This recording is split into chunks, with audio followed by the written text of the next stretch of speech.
Here's how parenting as a life coach and encouraging self coaching helps autistic high school graduates accelerate adulting actions.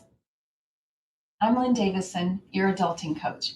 And this video today was inspired by a mom at parents of adults with Asperger's on Facebook. She says that her son has failed the behind the wheel driver's test. He's angry about it. He's tried it 3 times. The the examiner noticed her son's anxiety. Now he's angry about it and he resists getting a job until he has passed his driver's license. So he's gaming a lot. He's lashing out at family members. He sanitizes everything and he argues with anyone who makes any suggestions or advice or criticizes anything that he's doing. Now what? Yeah, we've been there. We're all there, actually, probably right now. But I have a solution for you that has 4 parts. And it involves creating a unique life GPS for your autistic young adult. It's customizing the approach to life so that we can help them find solutions that work for them. All those traditional educational processes had to be accommodated for our autistic young adults. And I argue that we have to have them self advocate for the accommodations that they need in their adult life. And that's what I help do at the Art of Adulting. And here's how we look at 4 paths and we decide what we want to do in each of the 4 paths. The first one is the identity path. This is where we clarify who we are at our best to find peace and make progress in pieces. That's when both the parents, who are now parenting as a life coach, and the autistic young adult creates an essence image of who they are at their best. That essence image is compiled of the virtues that matter most to both of them. And it's put together in an acronym that will help them center themselves whenever there's a triggering event in their life. And that's what we could all use, because I've been triggered recently and I've watched my autistic young adults get triggered as well. And I know that having that essence image helps me center myself back and learn from whatever adversity I just experienced so that I can go forward with a better solution. Just realized that I don't have my handy dandy, or no, I do have that on. Hold on, my handy template in place. Let me add that. Okay, there we go. All right, so let me just go over the next part, which is we need to use our mind to train our brain to work better for us. So let's do that. That's when we actually become much more aware of our thoughts and how they're creating our life and how they all pour into a unique life GPS that we create together. And then we self-assess our progress on a weekly basis or as frequently as we can get to it, so that we realize, we're making progress in little steps, and there's always improvement opportunities for our lives, for the way that we coach our young adults and for the way our young adults take adulting actions. That's just the way of life. So let's start first with the identity piece, because our role as adults is not to force them to follow the track we've laid out for them. We tried that in school and it didn't work. It's to help them develop the skills to figure out the track that's right for them. So well said. So how do we do that? Well, we take on the role of the life coach. We encourage our young adults. We warn them of the risks that are out there because we've had many more miles on our tires than they have. So we have some wisdom that they would, it would behoove them to take advantage of. I mean, we really do want to give them our best thoughts because we have, and we know we have their best in mind always. In fact, we're probably the only people on the planet who can say that 100%, that we know that we have their best interests in mind. And then third, we want them to consult us when they struggle. And in order to do that, we have to maintain a strong connection. So those are our three goals: is to encourage, to warn, and to be consulted. It's interesting that they are the same roles that the Queen of England has for the United Kingdom. So let's just I can tell you more about that at another time, but I really believe that those three roles are the roles of the parent coach, the life coach, who's the parent who's going to help our autistic young adults accelerate their adulting actions. And what's their role? Well, their role is to become an adult and to practice adulting actions. And that's practicing this set of mental tools that help them manage their thoughts, emotions, and actions so that they can achieve goals set by them for them. So that's their role. They need to take on the adulting role. And when they do that, they take responsibility for their thoughts, emotions, and actions. That's how we move from emotional childhood to emotional adulthood, is when we take responsibility for what our thoughts are creating in our lives. Okay, so now that we know what we want to do, and we have a method for doing that, setting that essence image, putting it in place, knowing that that's what's going to guide us, and it's customized to each of us, to the adult and to the autistic young adult. Then what we want to do is we really want to nurture the mindset that's going to help us grow. We want to notice when our brain is spinning in negative thinking. And we want to stop and just notice that, but don't push back on it.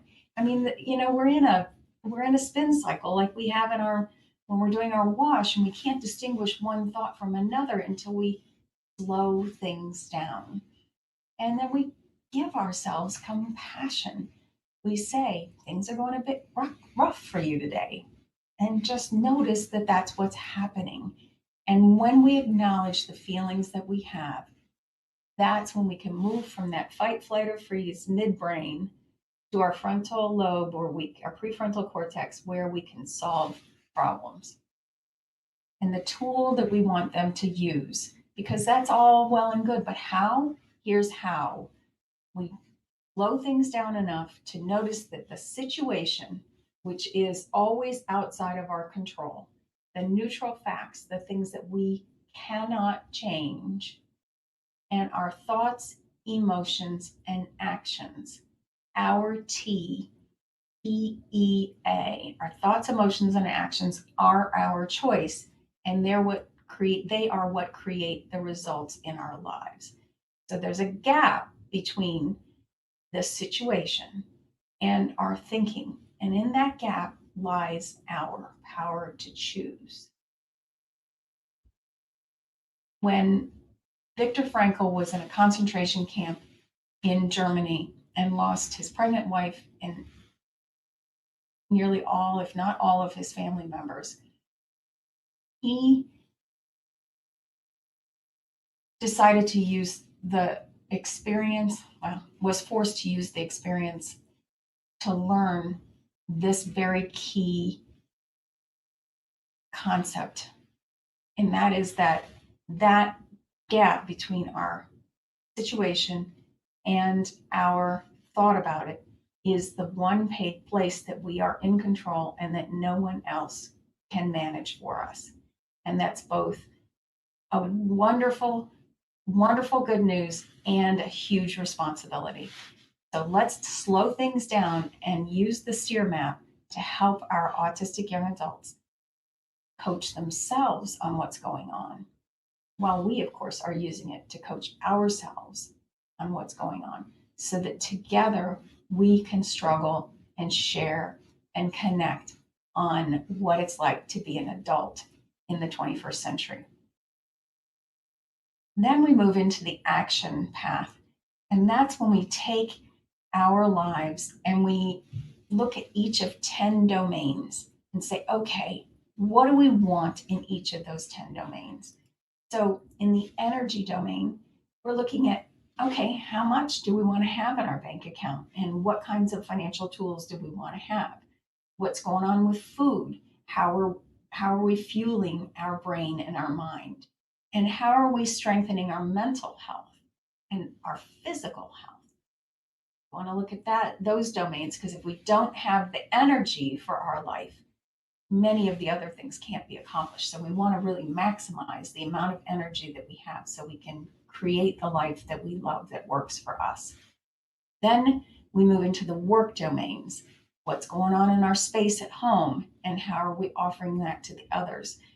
What kind of jobs are we doing to create what we want to put out in the world? Not just to fund what's going on, but also so that the many hours that we spend at work are spent doing something that we really find value doing. And then keeping is just keeping track of all the things that there are in life. There are so many of them: computers and cell phones and cars and clothing, and trying to get all that organized and trying to be as efficient as possible with all those things while minimizing our footprint is what I think we are all trying to do these days. That's the keeping part. And then the love aspects of learning, it fuels us if we love what we're learning. That also includes, lots of the gaming that they're doing, because they're learning a lot about how to play those games, and learning from podcasts or YouTubes or whatever shows that we like. Those are all the chosen inputs that we allow into our life. Relationships, because no one succeeds alone. We need to encourage the skills building in that area so that there's more reciprocity and more perspective taking happening.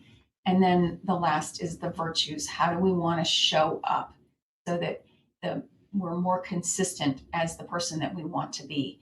And that sounds kind of fluffy, but actually the research suggests that if we are acting in a way that isn't consistent with the virtues that we value, and we're evaluating ourselves, negatively, that can put us into a depression dip. So we want to pay attention to the virtues in our life.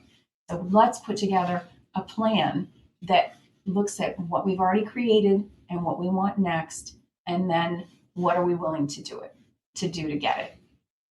And then also in the action steps, this is when we want our moms and dads and grandmas and grandpas and aunts and uncles and other interested family members, even if they're unofficial family members, we want them to help create proactive solutions with our autistic young adults. And we want them to learn how to do this as well, because this is what they're going to need to do for the rest of their adult life, with the people at work and with the people that support them and with the people that they care about. So creating proactive solutions is outlined beautifully at Ross Green's livesinthebalance.org.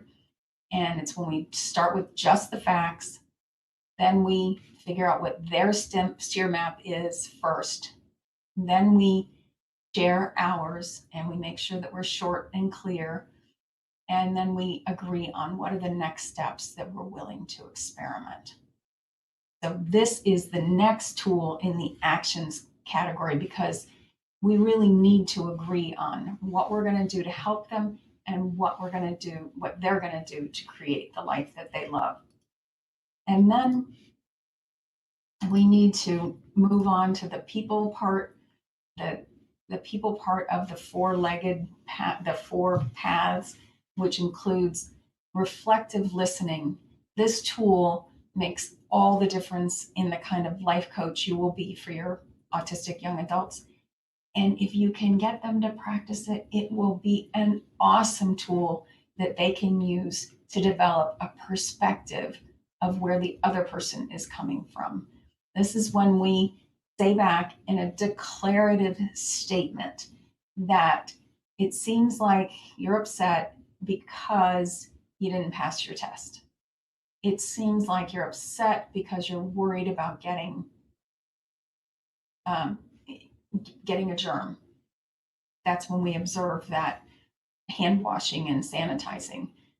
You might be concerned about probably getting COVID.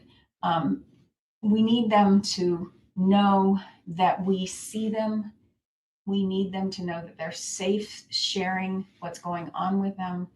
We need them to feel soothed in our presence so that they can then develop the security to ask us for help. And then, as they develop that skill of asking and advocating for themselves of what it is that they need, both in terms of accommodations and other forms of support, then they can take that out into the work world, into the relationship making world, and use those skills to create income and create connections that will create that adult life that they're looking for. And one way to make sure that we connect is by using more declarative language. Declarative language it's a game changer.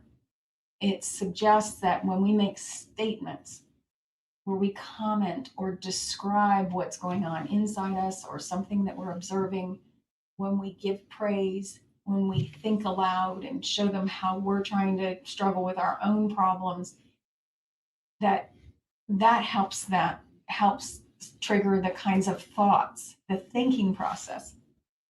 It encourages that thinking using that prefrontal cortex. It encourages the practicing of those executive skills, planning and organizing.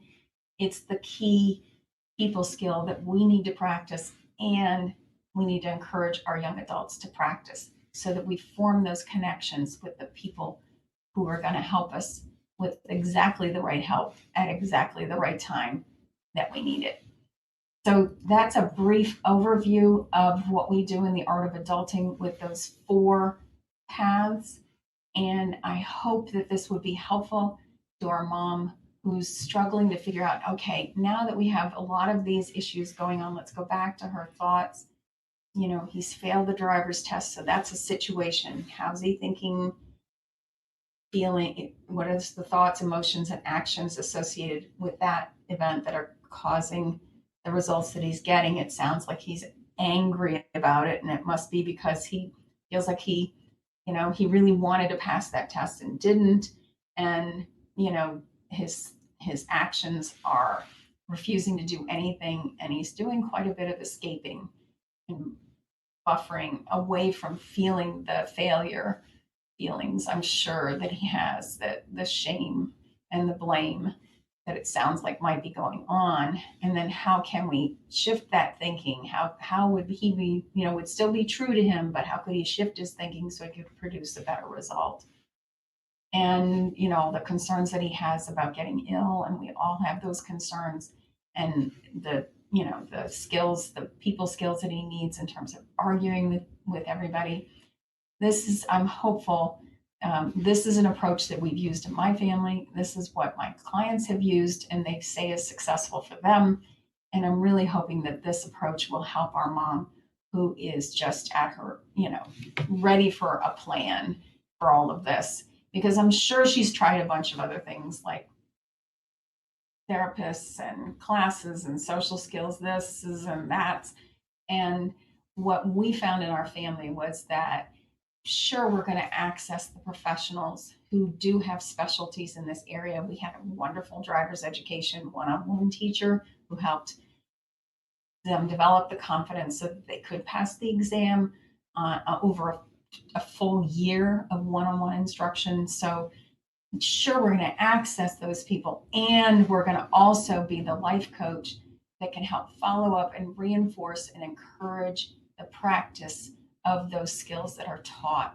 And that's when we're, driving around with them, practicing. That's like a life coach type of thing to do, encouraging, making declarative sentences, statements, so that they can really trigger what's going on in in their thinking brain and the thinking part of their brain and see, if we can come up with proactive, collaborative solutions to any struggle that we face together.